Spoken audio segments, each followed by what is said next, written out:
Sir 10% increase का कितना financial impact है? दूसरा, जो मिलिट्रीज़ के लिए एक अलाउंस दिया गया है वो कितना परसेंट है, उसका फाइनेंशियल इम्पैक्ट कितना है, ये बता दें। लास्ट ईयर आपने अनाउंस किया था, एक पेंशन स्कीम सिविलियन के लिए अनाउंस की थी आपने। अनाउंसमेंट में अगर आपको तकरीर याद हो, आपने कहा कि मिलिट्री के लिए 1 साल की एग्जम्पशन दे रहे हैं इस साल से, अब मज़ीद उसको कितनी एग्जम्पशन दी गई है? दूसरा सर, आपने बहुत सारी, चेयरमैन साहब ने कहा कि फ़ंड के साथ हैं, हम एग्जम्पशन हम विड्रा कर लिए सारी। 111 इदारों को आपने एग्जम्पशन दी है इस बजट में नेक्स्ट ईयर, और उसमें इतने बड़े बड़े इदारे हैं कि ज़ेबेस्ट है, शिफा हॉस्पिटल है, जो सबसे महंगे हॉस्पिटल्स हैं, और ज़ियाउद्दीन है, आपको पता है। और मैं अगर लिस्ट गिनना, फौजी फाउंडेशन के सारे इदारे हैं।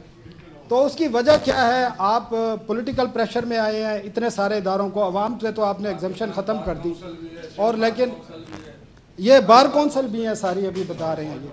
तो ये एक बता दें। दूसरा सर, आपने अभी दूसरा सर सर वो सवाल नहीं आएंगे। 6,500 अरब रुपए आपने टैक्स लेके कंजम्पशन, आपने खर्चे पूरे करने हैं।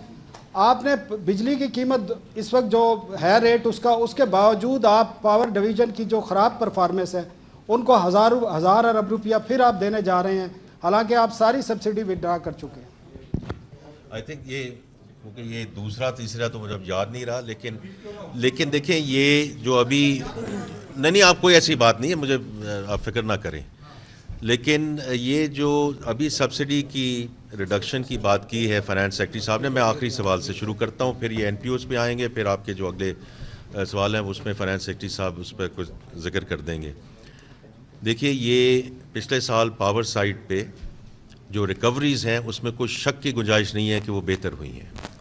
The transmission losses still need to move in the right direction. तो ये मैं एक ऐसी बात कर रहा हूँ जो मुसलमा है, आप उसको फैक्ट्स एंड फिगर्स के साथ, पावर मिनिस्ट्री के साथ भी इसमें डील कर सकते हैं। कोई वजह है ना कि वो सब्सिडी नीचे गई है? कोई वजह है कि अगर वहाँ अगर इम्प्रूवमेंट ना आती तो फिर ये सब्सिडी की जो इन्होंने रिडक्शन की बात की है तो हमें फिर कम से कम उस लेवल पे रखनी पड़ती अगर उसमें कोई इजाफा ना अगर इजाफा हो रहा होता है। तो ये उसका जवाब है। आई थिंक ये जो इन्होंने बात की है जी, कुछ इदारों को जो हमने एग्जाम किया है वो किस बेसिस पे किया है? यार देखिए, बात है दुनिया भर में नॉट फॉर प्रॉफिट ऑर्गेनाइजेशन जब प्रॉफिट के लिए बनी नहीं है तो उसूली तौर पर इनकम टैक्स लायबिलिटी नहीं बनती। हमारे यहाँ आप इस पे बहस कर सकते हैं कि फ़लाँ अदारा जो है वो फॉर प्रॉफिट है या नहीं है, लेकिन नॉट फॉर प्रॉफिट की बड़ी स्ट्रिक्ट कंडीशंस है जो मीट करनी पड़ती हैं और तभी आती है। अब उसके 2 तरीके हैं। एक तरीका ये कि आप उनका नाम स्केड्यूल में डाल दें और तो वो उनके लिए इजी हो जाता है। अदरवाइज़ वो अपने कमिश्नर को कोई भी अदारा अप्लाई करके अपनी कंडीशन सेटिस्फाई करके कि मैं नॉट फॉर प्रॉफिट हूँ, उसको ये सहूलत हासिल होती है। और ये सिर्फ हमारे यहाँ नहीं, बाकी दुनिया में भी होती है। हाँ, अलबत्ता हमने एक चेंज की है इस दफ़ा।